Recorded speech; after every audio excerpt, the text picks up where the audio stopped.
സർവമംഗളമംഗല്യേ ശിവേ സർവാർത്ഥസാധികേ ശരണ്യേ ത്രംബകേ ഗൗരി നാരായണി നമോസ്തുതേ.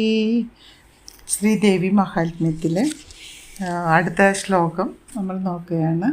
സുരഥ മഹാരാജാവിൻ്റെ അഖില ഭൂമണ്ഡലത്തിൻ്റെയും അധിപതിയായി മന്വന്തരത്തിൻ്റെ അധിപതിയായി ഭരിച്ച സുരഥ മഹാരാജാവ് ശത്രുക്കളാൽ തോൽപ്പിക്കപ്പെട്ട് സ്വന്തം ദേശത്ത് വന്ന് ഒതുങ്ങി ജീവിക്കാൻ തുടങ്ങുമ്പോൾ ഇദ്ദേഹത്തിന് സ്വന്തം അമാത്യന്മാരാൽ സേവകന്മാരാൽ തന്നെ വഞ്ചിക്കപ്പെട്ട് എല്ലാം നഷ്ടപ്പെട്ട് അവസാനം ഒറ്റയ്ക്ക് വിജനമായ ഒരു വനാന്തരത്തിലേക്ക് കടന്നു ചെന്നിരിക്കുകയാണ്. മൃഗയ വിനോദത്തിന് എന്ന വ്യാജേന ഒരു കുതിരപ്പുറത്ത് കയറി അദ്ദേഹം ഒറ്റയ്ക്ക് ആരുമില്ലാതെ ഏകനായി വനത്തിൻ്റെ അന്തർഭാഗത്തേക്ക് കടന്നു. അവിടെ ചെല്ലുമ്പോൾ അദ്ദേഹം കാണുന്ന കാഴ്ചയാണ് സ തത്ര ആശ്രമമദ്രാക്ഷിത് ദ്വിജവര്യസ്യ മേധസഃ പ്രശാന്തശോഭദാകീർണം മുനിശിഷ്യോപശോഭിതം. അദ്ദേഹം ചെന്നെത്തിയത് മനോഹരമായ പ്രശാന്തമായ ഒരു പർണശാലയിലാണ്. സഹ തത്ര അദ്ദേഹം അവിടെ ദ്വിജവര്യസ്യ മേധസഃ ദ്വിജവര്യനായ ബ്രാഹ്മണശ്രേഷ്ഠനായ സുമേധസ്സിൻ്റെ പ്രശാന്ത ശോഭദാകീർണം എന്ന് പറഞ്ഞാൽ പ്രശാന്തമായ എങ്ങനെ പ്രശാന്തമായത്? രണ്ട് വിശേഷണമാണ്. ഒന്ന് ശോഭദാകീർണം, വന്യമൃഗങ്ങൾ അങ്ങനെ പ്രശാന്തരായി തീർന്നതാണ്.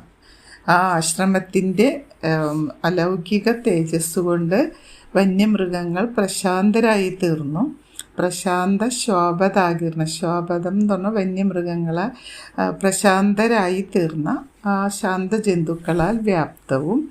പിന്നെ അടുത്ത വിശേഷണം മുനിശിഷ്യോപശോഭിതം, മുനിശിഷ്യന്മാരെ കൊണ്ട് ശോഭിക്കുന്നതുമായ ആ മുനിശിഷ്യന്മാരുടെ വേദമന്ത്രോച്ചാരണങ്ങൾ കൊണ്ടും എല്ലാം ശോഭിക്കുന്നതുമായ ആശ്രമം അദ്രാക്ഷിത്, ആശ്രമത്തെ പർണശാലയെ കണ്ടു. ദ്വിജവര്യനായ ബ്രാഹ്മണശ്രേഷ്ഠനായ സുമേധസ് മഹർഷിയുടെ ആ പ്രശാന്തമായ ആശ്രമത്തെ അദ്ദേഹം കണ്ടു. അവിടെ സുമേധസ് മഹർഷി അദ്ദേഹത്തെ സ്വീകരിച്ചു. തസ്തൗ കം ചിത്സകാലം മുനിനാ തേന സൽകൃതഃ ഇതശ്ചേതശ്ച വിചരം തസ്മിൻ മുനിവരാശ്രമേ. ആ ആശ്രമത്തിൽ താമസിച്ചിട്ടും രാജാവിന് സ്വസ്ഥമായൊരു ജീവിതം ഉണ്ടായിരുന്നില്ല എന്നാണ് ഇവിടെ പറയുന്നത്. തസ്തൗ കം ചിത്സകാലം മുനിനാ തേന സൽകൃതഃ ഇതശ്ചേതശ്ച ഇതഃ അധഃ ഇതശ്ചേതശ്ച എന്ന് പറഞ്ഞാൽ ഇവിടെയും അവിടെയും വിചരം തസ്മിൻ മുനിവരാശ്രമേ, ആ മുനിയുടെ ആശ്രമത്തിൽ തേന മുനിസ സൽകൃതഃ, ആ മുനിയാൽ സൽക്കരിക്കപ്പെട്ട് മുനി അദ്ദേഹത്തെ പൂജിച്ച് സൽക്കരിച്ച് താമസിക്കാൻ സൗകര്യം ചെയ്തു കൊടുത്തു.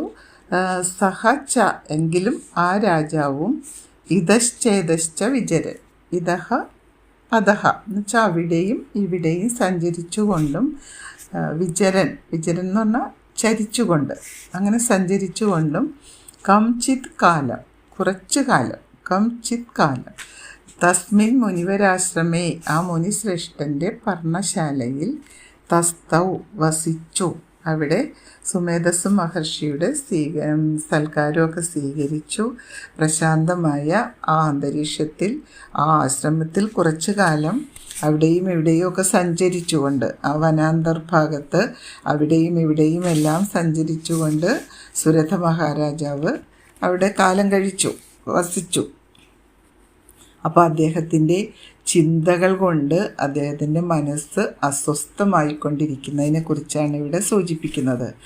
സോ അചിന്തയ തഥാ തത്ര മമത്വാകൃഷ്ടചേതനഃ മത്പൂർവൈഹി പാലിതം പൂർവം മയാഹീനം പുരം ഹി തത്. എന്തൊക്കെയാണ് അദ്ദേഹം വിചാരിക്കുന്നത്? തഥാ തത്ര സഹ, തഥാ അവിടെ, അപ്പോൾ, തത്ര അവിടെ, സഹ അദ്ദേഹം, മമത്വാകൃഷ്ട ചേതന, ചേതന എന്ന് പറഞ്ഞാൽ മനസ്സ്, മമത്വാകൃഷ്ട ചേതന, ആകർഷിക്കപ്പെട്ട, മമതയാൽ ആകർഷിക്കപ്പെട്ട മനസ്സോടുകൂടി അചിന്തയത് വിചാരിച്ചു. എന്താണ്? അദ്ദേഹത്തിന് മമതയാണ് അവിടെ മനസ്സിൽ മുന്നിട്ട് നിൽക്കുന്നത്. അപ്പം മനസ്സ് അസ്വസ്ഥമാകും. ഈ മമതാബന്ധം നമുക്ക് കളയാൻ പറ്റിയാൽ മാത്രമേ നമ്മുടെ മനസ്സിന് സ്വസ്ഥത ലഭിക്കുകയുള്ളൂ. അപ്പോൾ മമത കൊണ്ട് അസ്വസ്ഥമായ മനസ്സോടുകൂടി അദ്ദേഹം ഇങ്ങനെ വിചാരിക്കുകയാണ്. പൂർവം മത്പൂർവൈഹി, പൂർവം പണ്ട്, മത്പൂർവൈഹി എൻ്റെ പൂർവികന്മാരാൽ, പാലിതം തത്പുരം പാലിക്കപ്പെട്ട രക്ഷിക്കപ്പെട്ട ആ പുരം, മയാഹീനം ഹി ഇപ്പോഴെന്താ സംഭവിച്ചിരിക്കുന്നത്? മയാഹീനം എന്നോട് കൂടാത്തതായി, ഞാനില്ലാത്തതായി തീർന്നിരിക്കുന്നു. നമ്മൾ വീട് വിട്ട് എവിടെയെങ്കിലും ദൂരദേശത്ത് പോകേണ്ടി വന്നാൽ, അങ്ങനെ എന്തെങ്കിലും അനിഷ്ട സംഭവങ്ങൾ കൊണ്ട് നമ്മൾ പോകേണ്ടി വന്നാൽ വിചാരിക്കുന്നത് പോലെ ഞാനില്ലാതായിരിക്കുന്നു, ഞാൻ ഇത്രയും കാലം കാത്തു സൂക്ഷിച്ച് സംരക്ഷിച്ചു പോന്ന എൻ്റെ വീട് ഇപ്പോൾ എന്നാൽ ഇല്ലാതായി തീർന്നിരിക്കുന്നു, അല്ലേ? ഞാൻ അവിടെ ഇല്ലാതായിരിക്കുന്നു. അതുപോലെയാണ് രാജാവ് വിചാരിക്കുന്നത്. ഞാൻ എത്രയോ കാലങ്ങളായി പ്രജകളെ അദ്ദേഹം സേവിച്ചിരുന്നതിനെ കുറിച്ച് പറയുന്നുണ്ട്. സ്വന്തം പുത്രന്മാരെ പോലെ പ്രജകളെ രക്ഷിച്ചിരുന്ന രാജാവാണ്. എല്ലാ ധർമാനുഷ്ഠാനത്തോടു കൂടി രാജ്യം ഭരിച്ചിരുന്ന രാജാവാണ്. എന്നിട്ടും അദ്ദേഹം നിർഭാഗ്യവശാൽ ശത്രുക്കളാൽ തോൽപ്പിക്കപ്പെട്ടു. അപ്പോൾ അദ്ദേഹം ഇങ്ങനെ ചിന്തിക്കുകയാണ്, എൻ്റെ പൂർവികന്മാരാൽ രക്ഷിക്കപ്പെട്ട ആ ദേശം ഇപ്പോൾ ഞാനില്ലാത്തതായി തീർന്നിരിക്കുന്നു. അപ്പോൾ ഇതാണ് മമത കൊണ്ട് ഉണ്ടാകുന്ന പ്രയാസം. അദ്ദേഹത്തിൻ്റെ അസ്വസ്ഥതയെക്കുറിച്ചാണ് ഈ ശ്ലോകങ്ങളിൽ പറയുന്നത്. പിന്നെയോ അതുകൂടാതെ അസദ്വൃത്തൈർ ധർമ്മദഃ പാല്യതേ ന ജാനേ സപ്രധാനോ മേ ശൂരഹസ്തി സദാ മദഃ. പിന്നെ അവിടെയുള്ള ഓരോരുത്തരെ പറ്റി ചിന്തിക്കുകയാണ്, മനസ്സിലേക്ക് വരികയാണ് ചിന്തകൾ. ആ ചിന്തകൾ കൊണ്ട്, ചിന്തകളുടെ പ്രവാഹം കൊണ്ട് അദ്ദേഹം അസ്വസ്ഥനായി തീർന്നിരിക്കുന്നു. ഭൃത്യൈഹി എൻ്റെ ഭൃത്യന്മാർ, എൻ്റെ സേവകന്മാരാൽ, തൈഹി ഭൃത്യൈഹി ആ എൻ്റെ ഭൃത്യന്മാരാൽ. എങ്ങനെയുള്ള ഭൃത്യന്മാരാൽ? അസദ്വൃത്തരാണ് എന്ന് പറഞ്ഞാൽ സദ്വൃത്തരല്ലാത്തവർ. സദ്വൃത്തി എന്ന് പറഞ്ഞാൽ നല്ല വൃത്തി, നല്ല പ്രവൃത്തി. അസദ്വൃത്തർ എന്ന് പറഞ്ഞാൽ ദുർവൃത്തരായ, ദുഷ്പ്രവൃത്തി ചെയ്ത അദ്ദേഹത്തിൻ്റെ സേവകന്മാരും അദ്ദേഹത്തെ ഒറ്റപ്പെടുത്തി. അപ്പോൾ അസദ്വൃത്തരായ എൻ്റെ ആ സേവകന്മാരാൽ ധർമ്മശാസ്ത്രം അനുസരിച്ച് ആ രാജ്യം പാലിക്കപ്പെടുന്നുണ്ടോ ഇല്ലയോ, ഇതാണ് അദ്ദേഹം ആലോചിക്കുന്നത്.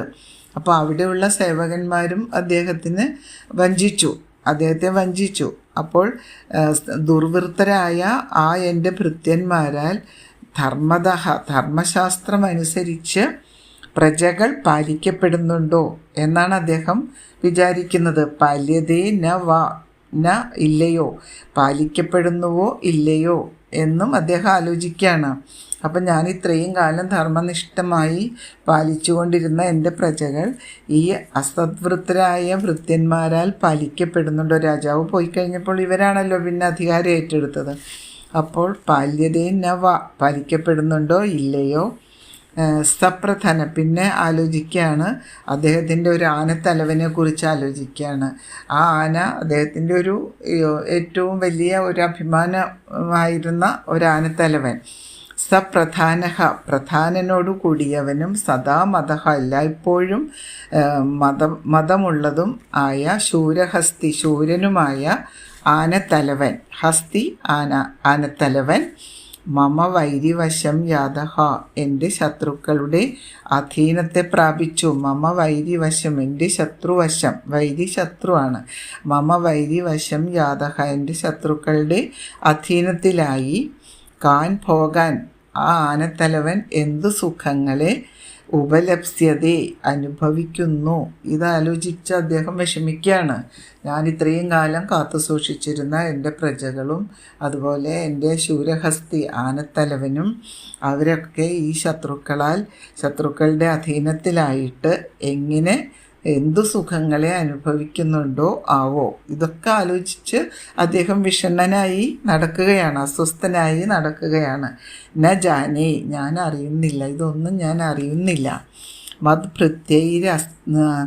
മത്ഭൃത്യൈസ്തൈര അസദ്വൃത്തൈർ ധർമ്മത പാല്യതേ നവ ന ജാനേ സപ്രധാനോ മേ ശൂരഹസ്തി സദാമത. അപ്പോൾ ഇങ്ങനെ ഓരോന്ന് ചിന്തിച്ചുകൊണ്ട് അവരെല്ലാം എങ്ങനെ ജീവിക്കുന്നു, ഞാൻ കാത്തുരക്ഷിച്ചിരുന്ന എൻ്റെ പ്രജകളും എൻ്റെ ആനത്തലവനും എല്ലാം എങ്ങനെ ജീവിക്കുന്നുവോ എന്ന് അദ്ദേഹം സങ്കടപ്പെടുകയാണ്. പിന്നെയോ യേ മമാനുഗത നിത്യം പ്രസാദധന ഭോജനൈഹി അനുവൃത്തിം ധ്രുവം തേ അദ്യ കുർവന്ത്യ അന്യമഹീഭൃതാം. പിന്നെന്താണ് ആലോചിക്കുന്നത്? നിത്യം, ദിവസം തോറും പ്രസാദധനഭോജനൈഹി, ബഹുമാന ധനഭോജനങ്ങളെ കൊണ്ട്, ബഹുമാനത്തോടെ, പ്രസാദത്തോടെ, സന്തോഷത്തോടെ അങ്ങനെ ഓരോരുത്തരെയും സംരക്ഷിച്ചിരുന്നു. ബഹുമാന ധനഭോജനങ്ങളെ കൊണ്ട് യേ മമാനുഗത, അങ്ങനെ ചിലർ എന്നെക്കൊണ്ട് ഉപജീവിച്ചു വന്നുവോ, ഞാൻ കാരണം അവരെല്ലാം ബഹുമാന്യരായി ധനഭോജനങ്ങളെ കൊണ്ടെല്ലാം സുഖമനുഭവിച്ചു കൊണ്ടിരുന്ന തേ അദ്യ, അവരെല്ലാം ഇപ്പോൾ അന്യമഹീഭൃതാം, അന്യരാജാക്കന്മാരുടെ അനുവൃത്തിയും കുർവന്തി ധ്രുവം, സേവയെ ചെയ്യുന്നു. ധ്രുവം എന്ന് പറഞ്ഞാൽ നിശ്ചയം, അനുവൃത്തിയും സേവയെ കുർവന്തി ചെയ്യുന്നു, അങ്ങനെ തന്നെ ചെയ്യുന്നുണ്ടാകും. അപ്പം ഞാൻ നിത്യവും സ്നേഹിച്ച് ബഹുമാനിച്ച് സന്തോഷിപ്പിച്ചുകൊണ്ടിരുന്ന എന്നെക്കൊണ്ട് സന്തോഷം അനുഭവിച്ച് ജീവിച്ചിരുന്ന എൻ്റെ പ്രജകൾ മഹീഭൃതാം എന്ന് പറഞ്ഞാൽ മഹീഭൃതാം രാജാക്കന്മാർ, ആ മഹീഭൃതന്മാരുടെ അന്യരാജാക്കന്മാരുടെ സേവയെ ചെയ്യുന്നു. അപ്പോൾ എൻ്റെ സേവകർ അന്യരെ സേവിച്ചുകൊണ്ടിരിക്കുകയാണ്, അവരെങ്ങനെയൊക്കെ ജീവിക്കുന്നുണ്ടോ എന്ന് സങ്കടപ്പെടുകയാണ്. അപ്പോൾ അന്യരാജാക്കന്മാരെ സേവിക്കുന്നതും അദ്ദേഹത്തിന് സഹിക്കാൻ കഴിയുന്നില്ല. അപ്പോൾ ഇതെല്ലാം മനുഷ്യ സഹജമായ പ്രശ്നങ്ങളാണ്. എല്ലാം ഇട്ടെറിഞ്ഞു പോയി എന്ന് വിചാരിക്കുമ്പോഴും ഒരു വനാന്തരത്തിൻ്റെ ഉൾഭാഗത്ത് പ്രശാന്ത ഗംഭീരമായൊരു പർണശാലയിലെത്തി സൽക്കരിക്കപ്പെട്ടു, അവിടെ സ്ഥിരമായി സുഖമായി ജീവിക്കാനുള്ള അവസരം ഉണ്ടായിട്ടും ആ മനസ്സിനെ കാർന്നു തിന്നുന്ന അസ്വസ്ഥ ചിന്തകളെ ഉപേക്ഷിക്കാൻ കഴിയുന്നില്ല. അപ്പോൾ ഇത് സ്വാഭാവികമായും മനുഷ്യർക്ക് സംഭവിക്കുന്ന ഒരു കാര്യമാണ് എന്നിവിടെ സൂചിപ്പിക്കുകയാണ്. പിന്നെ മമ വൈരിവശം ധനഭോജനൈഹി സ്വാഹ അസമ്യ മൃഗയ ശീലൈസ്തൈ കുർവൽഭി സന്തതം വ്യയം സഞ്ചിത സോതി ദുഃഖേന ക്ഷയം കോശോ ഗമിഷ്യതി ഏതച്ചാന്യച്ച സതതം ചിന്തയാമാസ പാർത്ഥിവ. എന്താണ്? പിന്നെയും അദ്ദേഹം അതിദുഃഖത്തിൽ തന്നെ പറയുകയാണ്. അതിദുഃഖേന സഞ്ചിത, വളരെ കഷ്ടപ്പെട്ട് സമ്പാദിക്കപ്പെട്ട സ കോശഃ, ആ എൻ്റെ ഭണ്ഡാരം അസമ്യഗ്വയശീലൈഹി, ദുർവ്യയശീലന്മാരായി എന്ന് പറഞ്ഞാൽ അസമ്യം പ്ലസ് ദുർവ്യയം, അഗ്വയം എന്നാണ്. അസമ്യം പ്ലസ് അഗ്വയം, അഗ്വയശീലരായി നശിപ്പിച്ചു കളയുന്നു. ആ ഖജനാവ് അവരെല്ലാവരും കൂടി ദുർവ്യയശീലരായി അതിനെ നശിപ്പിച്ചു കളയുന്നു. അപ്പോൾ സന്തതം വ്യയം കുർവൽഭി, എല്ലായ്പ്പോഴും ചിലവ് ചെയ്യുന്നവരായിരിക്കുന്ന, ദുർവ്യയം ചെയ്യുന്നവരായിരിക്കുന്ന, ദുർവ്യയശീലന്മാരായിരിക്കുന്ന അവരെല്ലാവരും എൻ്റെ ആ ഭണ്ഡാരം ഇല്ലാതാക്കിയിരിക്കുന്നു, ക്ഷയം സംഭവിച്ചിരിക്കുന്നു, ക്ഷയത്തെ പ്രാപിച്ചിരിക്കുന്നു. തൈഹി ക്ഷയം ഗമിഷ്യതി, ആ ഗമിഷ്യതി എന്ന് പറഞ്ഞാൽ പ്രാപിക്കുന്നു. അപ്പോൾ ആ ഭണ്ഡാരം, സമ്പത്ത്, അദ്ദേഹം കഷ്ടപ്പെട്ട് സമ്പാദിച്ച ആ സമ്പത്തുകളും എല്ലാം ദുർവ്യയം ചെയ്ത് ഇല്ലാതാക്കിയിരിക്കുന്നു. പാർത്ഥിവ, ഇതെല്ലാം സുരഥ രാജാവ് ഏതച്ച അന്യച്ച ഇങ്ങനെയും മറ്റും അദ്ദേഹം സതതം ചിന്തയാമാസ, എപ്പോഴും വിചാരിച്ചുകൊണ്ടിരുന്നു. സതതം എപ്പോഴും, സദാ ചിന്തയാമാസ വിചാരിച്ചുകൊണ്ടിരുന്നു. അപ്പോൾ ഞാൻ കഷ്ടപ്പെട്ട് പരിപാലിച്ച പ്രജകൾ, ഞാൻ കഷ്ടപ്പെട്ട് വളർത്തി വലുതാക്കിയ ആനത്തലവൻ, അതേപോലെ തന്നെ ഞാൻ കഷ്ടപ്പെട്ട് സമ്പാദിച്ച എൻ്റെ ആ സമ്പാദ്യങ്ങൾ അതെല്ലാം ഇപ്പോൾ ദുർവ്യയം ചെയ്തും വന്ന അന്യരാജാക്കന്മാരാൽ ഭരിക്കപ്പെട്ടും എല്ലാം നശിച്ചിരിക്കുന്നു എന്ന് അദ്ദേഹം വളരെ ദുഃഖത്തോടു കൂടി ചിന്തിച്ച് അസ്വസ്ഥനായി നടക്കുകയാണ്. എന്ന് പറഞ്ഞാൽ ഇതെല്ലാം ഇട്ടെറിഞ്ഞു പോന്നതാണ്, ഉപേക്ഷിക്കപ്പെട്ടതാണ്, ഉപേക്ഷിക്കാൻ നിർബന്ധിതനായി പോന്നതാണ്. അപ്പം ഇതൊക്കെ പറഞ്ഞ് പോരുമ്പോഴെന്താ വിചാരിക്കുന്നത്, എവിടെയെങ്കിലും പോയി ഒറ്റയ്ക്ക് വല്ല ആശ്രമത്തിലും തപസ് അനുഷ്ഠിക്കാം എന്ന് ആദ്യം വിചാരിച്ചിട്ടുണ്ടാകും. പക്ഷെ അവിടെ ചെല്ലുമ്പോൾ ആശ്രമത്തിൽ ചെന്നിട്ട് അദ്ദേഹത്തിന് തപസ് അനുഷ്ഠിക്കാൻ പറ്റുന്നില്ല. അദ്ദേഹത്തിൻ്റെ മനസ്സിനെ ഏകാഗ്രമാക്കാൻ അദ്ദേഹത്തിന് കഴിയുന്നില്ല എന്നതാണ് സത്യം. അപ്പോൾ എല്ലാ മനുഷ്യരിലും ഉള്ള അതേ സ്വഭാവം തന്നെയാണ് ഇവിടെ ഇങ്ങനെ തോൽപ്പിക്കപ്പെട്ട് എല്ലാം നഷ്ടപ്പെട്ട് വനാന്തർ ഭാഗത്ത് ചെന്നെത്തിയ സുരഥ രാജാവിനും സംഭവിച്ചിരിക്കുന്നത്. അപ്പോൾ ഇങ്ങനെയെല്ലാം തത്ര വിപ്രാശ്രമാഭ്യാസേ വൈശ്യമേകം ദദർശ സ പൃഷ്ടസ്തേന കസ്തും ഭോ ഹേതുശ്ചാഗമനേത്ര കഹ. തത്ര ആ രാജാവ് ഇങ്ങനെയൊക്കെ ചിന്തിച്ചുകൊണ്ട് അവിടെ വിപ്രാശ്രമ്യാഭ്യസേ മുനിയുടെ സമീപത്തിൽ ഏകം വൈശ്യം ദദർശ എന്ന് പറഞ്ഞാൽ കണ്ടു. ഏകം വൈശ്യം ഒരു വൈശ്യനെ, ഒരു വ്യാപാരി എന്ന് തോന്നിപ്പിക്കുന്ന ഒരാളെ കണ്ടു. അപ്പോൾ ഇങ്ങനെയെല്ലാം ചിന്തിച്ച് ദുഃഖിതനായി അസ്വസ്ഥനായി നടക്കുന്ന ആ രാജാവ് വിപ്രാശ്രമാഭ്യാസി മഹർഷിയുടെ ആശ്രമത്തിന് സമീപത്തിൽ ഏകം വൈശ്യം ദദർശ ഒരു വ്യാപാരി എന്ന് തോന്നിപ്പിക്കുന്ന ഒരാളെ കണ്ടു. സഹതേന ആ വൈശ്യൻ രാജാവിനാൽ അദ്ദേഹത്താൽ സഹതേന ആ വൈശ്യൻ അദ്ദേഹത്താൽ പോത്തും അല്ലയോ ഭവാൻ ആരാണ് അത്ര ആഗമനേ ഹേതുക്വ ഇവിടെ വന്നതിനുള്ള കാരണം എന്ന് ചോദിക്കപ്പെട്ടു. എന്ന് പറഞ്ഞാൽ ഒരു വ്യാപാരിയുടെ ഭാവത്തിലുള്ള ഒരാളെ ഈ മഹർഷിയും രാജാവും കൂടാതെ മൂന്നാമതൊരാളെ, മഹർഷിയുടെ ശിഷ്യന്മാരുണ്ട്, പക്ഷെ മൂന്നാമതൊരാളെ രാജാവ് കാണുകയാണ്. ആ ഒരു വ്യാപാരിയുടെ വേഷത്തിലുള്ള ഒരാളാണ്. അപ്പോൾ അതുകൊണ്ട് വൈശ്യനാണ് എന്ന് രാജാവ് ഊഹിച്ചു. ആ ആളോട് രാജാവ് ചോദിക്കുകയാണ്, ഇവിടെ വന്നതിനുള്ള, അങ്ങ് ഇവിടെ എത്തിച്ചേർന്നതിനുള്ള കാരണം എന്താണ്? ഭവാൻ ആരാണ്? അപ്പം ഇങ്ങനെ ചോദിച്ചപ്പോൾ ആ വിപ്രൻ അവിടെ ആശ്രമത്തിൽ, വിപ്രാശ്രമത്തിൽ, അദ്ദേഹം മുനിശ്രേഷ്ഠൻ്റെ ആശ്രമത്തിൽ ഇങ്ങനെ ഒരു ആളെ കണ്ടു. അദ്ദേഹത്തോട് ചോദിക്കുമ്പോൾ സശോക ഇവ കസ്മാത്വം ദുർമന ഇവ ലക്ഷ്യസേ ഇത്യാകർണ്യ വജസ്തസ്യ ഭൂപതേ പ്രണയോദിതം. എന്താണ്? സശോക ഇവ കസ്മത്വം ദുർമന ഇവ ലക്ഷ്യസേ ഇത്യാകർണ്യ വചസ്തസ്യ ഭൂപതേ പ്രണയോദിതം. സശോക ഇവ ദുഃഖത്തോടു കൂടിയവനെന്ന പോലെ എന്ന് പറഞ്ഞ രാജാവ് ദുഃഖിതനാണ്, അസ്വസ്ഥനാണ്. അപ്പം രാജാവിന് പെട്ടെന്ന് ഈ വ്യാപാരിയെ കണ്ടപ്പോൾ അദ്ദേഹവും അസ്വസ്ഥനാണെന്ന് തോന്നിയിരിക്കണം, ദുഃഖിതനാണെന്ന് തോന്നിയിരിക്കണം. അതുകൊണ്ടാണ് നമുക്ക് ഒരു ദുഃഖം വന്ന് നമ്മളിങ്ങനെ ഇരിക്കുമ്പോൾ നമ്മളെപ്പോലെ ദുഃഖിതനാണെന്ന് തോന്നിപ്പിക്കുന്ന ഒരാളെ കണ്ടാൽ പ്രത്യേകം നമുക്കൊരു ഇഷ്ടം തോന്നും. അതുപോലെയാണ് ചോദിക്കുന്നത്. സശോക ഇവ ദുഃഖത്തോടു കൂടിയവനെന്ന പോലെയും ദുർമന ഇവ ലക്ഷ്യസേ ദുർമനസ് എന്ന പോലെയും മനസ്സ് സ്വസ്ഥമല്ല എന്ന പോലെയും കാണപ്പെടുന്ന ദർശസേ എന്ന് വെച്ചാൽ കാണപ്പെടുന്ന ഇതി തസ്യ ഭൂപതേ ഇങ്ങനെ ആ രാജാവിൻ്റെ പ്രണയോദിതം സ്നേഹത്തോടു കൂടി പറയപ്പെട്ട വജഹ ആകർണ്യ വാക്കിനെ കേട്ടിട്ട് എന്താണ് ആ വൈശ്യൻ പ്രത്യുവാച സ തം വൈശ്യ പ്രശ്രയാവനതോ നൃപ്പം. എന്താണ് പ്രത്യുവാച? പറഞ്ഞു, ഉവാച പറഞ്ഞു. അപ്പോൾ ഇങ്ങനെ കേട്ടിട്ട് വാക്കിനെ കേട്ടിട്ട് ആ വൈശ്യൻ രാജാവിൻ്റെ വാക്കിനെ കേട്ടിട്ട് ആ വ്യാപാരി വിനയാന്വിതനായിട്ട് പ്രശയാവനത പ്രത്യുവാച എന്നുവെച്ചാൽ വിനയാന്വിതനായിട്ട് കുനിഞ്ഞ ശിരസോടുകൂടി വിനയാന്വിതനായി ഉത്തരം പറഞ്ഞു. ആ രാജാവിനോട് ഉത്തരം പറയുകയാണ്.